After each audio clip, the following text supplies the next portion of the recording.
Hello everyone. In this part, we are going to see what is hire purchase, its features, advantages, as well as disadvantages.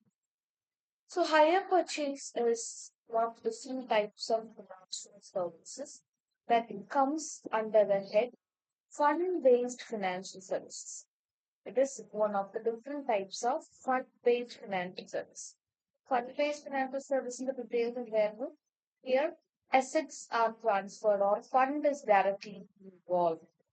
Okay അപ്പൊ ഇവരുടെ return എന്ന് പറഞ്ഞാൽ usually profit അല്ലെങ്കിൽ interest ആയിരിക്കും higher purchase ചെയ്യുന്ന ആൾക്കാരുടെ return വരുന്നത്. So higher purchase is basically an agreement between two person, hire vendor and hire purchase. അതായത് സാധനം കൊടുക്കുന്ന ആളും സാധനം വാങ്ങുന്ന ആളും തമ്മിലുള്ള ഒരു എഗ്രിമെന്റിനെയാണ് നമ്മൾ ഹയർ പർച്ചേസ് എന്ന് പറയാം. It is A method of financing for the purchase of high value assets. നമുക്ക് എന്തെങ്കിലും കാറ്, മെഷീൻസ്, ഫ്രിഡ്ജ് അങ്ങനത്തെ നമുക്ക് സാധനങ്ങൾ അസറ്റ്സ് വാങ്ങാൻ വേണ്ടിയിട്ട് ഫിനാൻസ് ചെയ്യുന്ന ഒരു മെത്തേഡാണ് എന്ത് hire purchase. It allows a buyer to use an asset immediately by paying for it in instalments. The ownership is transfer only at the end.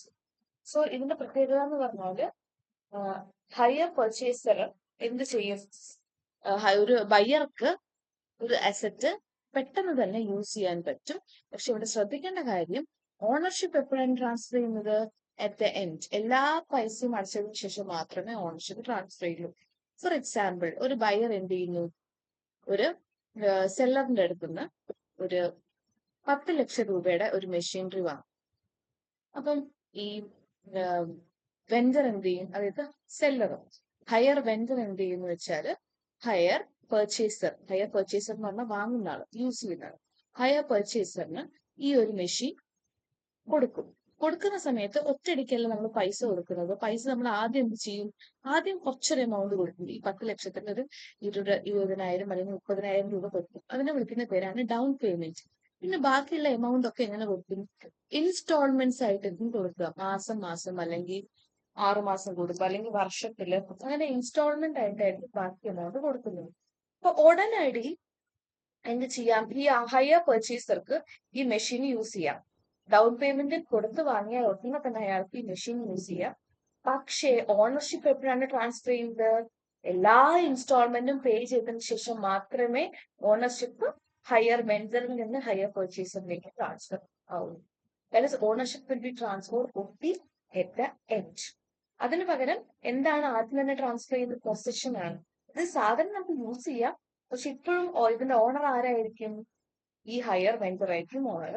Last പൈസ അടച്ചു കഴിഞ്ഞാൽ മാത്രം ഓണർഷിപ്പ് അത് ട്രാൻസ്ഫർ ആവും. So now let's look at the basic feature of higher purchase. As I told you earlier, രണ്ട് parties ആണ് നമ്മൾ involve ആവുന്നത്. രണ്ട് പാർട്ടീസ് തമ്മിലുള്ള എഗ്രിമെന്റ് ആണ് higher purchase. This is agreement between higher vendor and higher purchaser. Higher vendor എന്ന് പറഞ്ഞാൽ cell ചെയ്യുന്ന ആളെയാണ് ഹയർ വെൻഡർ എന്ന് പറയുന്നത്. മെഷീനറിയോ ടിവിയോ അങ്ങനെ എന്തെങ്കിലും അസറ്റ് വിൽക്കുന്ന ആളെയാണ് ഹയർ വെൻഡർ എന്ന് പറയുന്നത്. ആൻഡ് അത് വാങ്ങുന്ന ബൈ ചെയ്യുന്ന യൂസ് ചെയ്യുന്ന ആളെ നമ്മൾ എന്ത് പറയും? Higher purchaser. Down payment is involve. അതായത് ആദ്യം കൊടുക്കുന്ന പേയ്മെന്റിനാണ് നമ്മൾ ഡൗൺ പേയ്മെന്റ് എന്ന് പറയുന്നത്. ഒരു പോർഷൻ ഓഫ് ദ കോസ്റ്റ് 10 ലക്ഷം രൂപയാണെങ്കിൽ അതിന്റെ 20% അല്ലെങ്കിൽ 25% ആദ്യം നമ്മൾ കൊടുക്കും. അത് അത് പ്രൊസസ് ചെയ്യുന്ന സമയത്ത് അതിന് കൊടുക്കുന്ന പേരാണ് down payment. And rest of the payments are paid in instalments. തവണകളായിട്ടാണ് ബാക്കി എമൗണ്ട് അടയ്ക്കുന്നത്. Possession versus ownership. As I told you earlier, തുടക്കം തന്നെ ഒരു അസറ്റ് ട്രാൻസ്ഫർ ചെയ്യുമ്പോൾ അവിടെ ഹയർ വെൻഡറിൽ നിന്ന് പർച്ചേസറിലേക്ക് പൊസഷൻ ആണ് ട്രാൻസ്ഫർ ചെയ്യുന്നത്, സാധനം യൂസ് ചെയ്യാനുള്ള അവകാശം. പക്ഷെ ഓണർഷിപ്പ് എപ്പോഴാണ് ട്രാൻസ്ഫർ ചെയ്യുന്നത്? ലാസ്റ്റ് എമൗണ്ട് പേ ചെയ്താലേ ഓണർഷിപ്പ് ട്രാൻസ്ഫർ ആവും.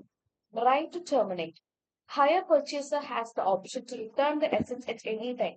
അതായത് എപ്പോ വേണമെങ്കിലും ഇയാൾക്ക് പർച്ചേസ് ചെയ്യുന്ന ആൾക്ക് അസറ്റ് തിരിച്ചു കൊടുക്കാം. ഓക്കെ, ഇൻസ്റ്റാൾമെന്റ് അടച്ചിട്ടില്ലെങ്കിൽ ഇയാൾക്ക് സാധനം എടുക്കാനുള്ള അവകാശമുണ്ട്. ഇയാൾക്ക് സ്വമേധയാ തിരിച്ചു കൊടുക്കാനുള്ള, എപ്പോ വേണമെങ്കിലും സാധനം തിരിച്ചു കൊടുക്കാനുള്ള അവകാശവുമുണ്ട്. Repossession right. If the purchaser, അതാണ് ഞാൻ നേരത്തെ പറഞ്ഞത്, if the purchaser defaults on payment. Defaults on payment എന്ന് പറഞ്ഞാൽ പേയ്മെന്റ് അടയ്ക്കാതിരുന്നാൽ vendor has legal right to take the assets. രണ്ട് പോയിന്റ്സ് ആണ് ഇവിടെ പറഞ്ഞത്. റൈറ്റ് ടു ടെർമിനേറ്റ് എന്ന് പറയുമ്പോൾ ഹയർ പർച്ചേസറിന് എപ്പോ വേണമെങ്കിലും എന്ത് ചെയ്യാം, ഈ എഗ്രിമെന്റ് ടെർമിനേറ്റ് ചെയ്തിട്ട് ബാക്കി ഇൻസ്റ്റാൾമെന്റ് അടയ്ക്കാതെ അക്സെപ്റ്റ് ചെയ്യാതെ തിരിച്ചു കൊടുക്കാം. നേരെ മറിച്ച് ഈ ഹയർ പർച്ചേസർ പൈസ 2-3 തവണകളായിട്ട് പൈസ അടച്ചില്ല എന്നുണ്ടെങ്കിൽ ഹയർ വെൻഡറിന് എന്ത് ചെയ്യാം, സെൽ ചെയ്ത ആൾക്ക് എന്ത് ചെയ്യാം, ഈ അസറ്റ് അയാളെടുത്ത് ലീഗലി വാങ്ങാനുള്ള അധികാരം ഹയർ വെൻഡറിന് ഉണ്ട്. Okay, so these are the basic features of hire purchase system. Now let's see its advantages. First advantage is regarding spread the cost. അതായത് നമ്മൾ ഇൻസ്റ്റാൾമെന്റ്സ് ആയിട്ട് കാര്യങ്ങൾ അടച്ചാൽ മതി. ഒരു അസറ്റ് ഒറ്റയടിക്ക് എല്ലാ പൈസയും കൊടുത്ത് വാങ്ങേണ്ട ആവശ്യമില്ല. ഇമ്മീഡിയറ്റ് യൂസ്, അതായത് ഹയർ പർച്ചേസ് സിസ്റ്റത്തില് പെട്ടെന്ന് തന്നെ നമുക്ക് സാധനം യൂസ് ചെയ്യാൻ പറ്റും, പർച്ചേസ് ചെയ്യാൻ പറ്റും. എല്ലാ പൈസയും അടച്ചിട്ടുണ്ടെങ്കിലും യൂസ് ചെയ്യാൻ പറ്റും. പക്ഷെ ഓണർഷിപ്പ് എത്രയാണ് ട്രാൻസ്ഫർ ചെയ്യുന്നത്, ലാസ്റ്റാണ് ട്രാൻസ്ഫർ ചെയ്യുന്നതേ ഉള്ളൂ. പെട്ടെന്ന് തന്നെ കാര്യങ്ങൾ യൂസ് ചെയ്യാൻ പറ്റും. Fixed interest rate, usually hire പർച്ചേസിന് ഫിക്സഡ് ഇൻട്രസ്റ്റ് റേറ്റ് ഉണ്ടാവും. അതായത് ഇൻസ്റ്റാൾമെന്റ് എമൗണ്ട് നമ്മൾ ഓരോ മാസം അല്ലെങ്കിൽ ഓരോ വർഷം ഇൻസ്റ്റാൾമെന്റ് എമൗണ്ട് അടയ്ക്കുന്ന സമയത്ത് എന്തൊക്കെ ഇൻസ്റ്റാൾമെന്റ് എമൗണ്ടിൽ അടങ്ങിയിരിക്കും, ഒറിജിനൽ കോസ്റ്റ് ഓഫ് ദ അസറ്റും അടങ്ങിയിരിക്കും, അതുപോലെ തന്നെ ഇൻട്രസ്റ്റും അടങ്ങിയിരിക്കും. ഈ ഇൻട്രസ്റ്റ് എമൗണ്ട് ആണ് ആരുടെ പ്രോഫിറ്റ് എന്ന് പറയുന്നത്, ആരുടെ റിട്ടേൺ എന്ന് പറയുന്നത്, ഈ ഹയർ വെൻഡേഴ്സിന്റെ റിട്ടേൺ. അത് നമുക്ക് വെറുതെ ആർക്കും ഒന്നും തരില്ല. ഇപ്പൊ ബാങ്കിൽ നമ്മൾ ലോൺ എടുക്കുന്ന സമയത്ത് ഇൻട്രസ്റ്റ് അടയ്ക്കണം. അതുപോലെ ഇവിടെ ഹയർ പർച്ചേസറിന്റെ ഇൻസ്റ്റാൾമെന്റ് കൂടെ തന്നെ നമ്മൾ സാധനം അടയ്ക്കണം, ഇൻട്രസ്റ്റ് അടയ്ക്കണം. ഇത് ഫിക്സഡ് എമൗണ്ട് ആയിരിക്കും. നോ കൊലാറ്ററൽ റിക്വയർഡ്, അതായത് ഇവിടെ നമുക്ക് യൂഷ്വലി ബാങ്ക് ഒക്കെ ഫണ്ട് തരാൻ വേണ്ടിയിട്ട് ഒരു കൊലാറ്ററൽ ആധാരം വേണം. നമുക്ക് വെറുതെ ബാങ്ക് നമുക്ക് ലോൺ തരില്ല. ഗോൾഡ് ലോൺ ആണെങ്കിൽ ഗോൾഡ് ആണ് കൊലാറ്ററൽ ആയിട്ട് വരുന്നത്. ഭൂമിയുടെ ബേസിൽ കച്ചവടം ഉണ്ടെങ്കിൽ അവിടെ ലാൻഡ് ആണ് കൊലാറ്ററൽ ആയിട്ട് വരുന്നത്. എന്തെങ്കിലും ഒരു അസറ്റ് കൊലാറ്ററൽ ആയിട്ട് വേണം. ഇവിടെ ഈ അസറ്റ് നമ്മൾ യൂസ് ചെയ്യുന്ന അസറ്റ് തന്നെ എന്തായിട്ട് മാറും, കൊലാറ്ററൽ ആയിട്ട് മാറും. വേറെ പ്രത്യേകിച്ച് ആധാരങ്ങളും കാര്യങ്ങളും ഫണ്ടിന് വേണ്ടിയിട്ട് വേണ്ട. Also for businesses interest on ഇൻസ്റ്റാൾമെന്റ്സും ഡെപ്രീസിയേഷനും ഒക്കെ ടാക്സിൽ നമുക്ക് കുറയ്ക്കാൻ പറ്റും. Amount can be deducted from tax, from payment of tax. Ease of acquisition, അതായത് പെട്ടെന്ന് നമുക്ക് ഒരുപാട് പ്രൊസീജിയേഴ്സും കാര്യങ്ങളും ഇല്ല. ഹയർ പർച്ചേസ് പെട്ടെന്ന് തന്നെ അധികം പ്രൊസീജിയേഴ്സും കാര്യങ്ങളും ഇല്ലാതെ തന്നെ ഹയർ പർച്ചേസിൽ നമുക്ക് സാധനം പ്രോസസ് ചെയ്യാവുന്നതാണ്. These are the basic advantages of hire purchase system. Now let's guess disadvantages. Total cost high ആയിരിക്കും. കാര്യം എന്താണ്, ഇൻസ്റ്റാൾമെന്റ് മാത്രമല്ല, ഇൻസ്റ്റാൾമെന്റിൽ എത്ര വരും, കോസ്റ്റും വരും, ഇൻട്രസ്റ്റും വരും. ഒരു മെഷീനറിയുടെ ഒറിജിനൽ കോസ്റ്റ് 10 ലക്ഷം രൂപയാണെങ്കിലും നമ്മൾ തവണകളായി അടയ്ക്കുന്ന സമയത്ത് അതിന്റെ വില 12 ലക്ഷമോ 15 ലക്ഷമോ ഇൻട്രസ്റ്റ് റേറ്റ് അനുസരിച്ച് ആവാനുള്ള ചാൻസ് ഉണ്ട്. Lack of ownership, as I told you earlier, ownership will be transferred only at the end. നേരത്തെ നമ്മൾ ടീച്ചറിൽ പറഞ്ഞ പോലെ തന്നെ റിസ്ക് ഓഫ് റീപൊസിഷൻ, അതായത് പേയ്മെന്റ് കറക്റ്റ് ആയിട്ട് ചെയ്തിട്ടില്ലെങ്കിൽ ഓണർക്ക് എന്ത് ചെയ്യാം, ഹയർ വെൻഡർക്ക് എന്ത് ചെയ്യാം, ഹയർ പർച്ചേസറിന് അസറ്റ്സ് തിരികെ വാങ്ങാനുള്ള അവകാശം ഉണ്ട്.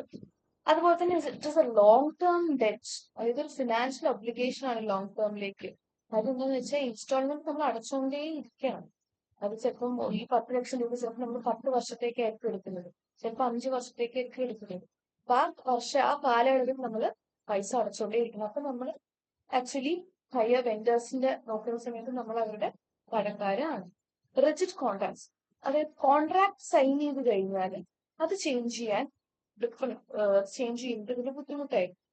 അതായത് ഇപ്പൊ കോൺട്രാക്റ്റില് ഹയർ പർച്ചേസർ പറയുന്നു ഹയർ വെൻഡറിന്റെ അടുത്ത്, ഞാൻ 2 തവണ പേയ്മെന്റ് മിസ് ചെയ്ത് കഴിഞ്ഞാൽ എന്റെ അടുത്ത് അസറ്റ് എടുത്തോളൂ എന്ന് എഴുതി ഒപ്പിട്ട് കൊടുത്താൽ പിന്നെ അത് ചേഞ്ച് ചെയ്യാൻ വളരെ ബുദ്ധിമുട്ടാണ്.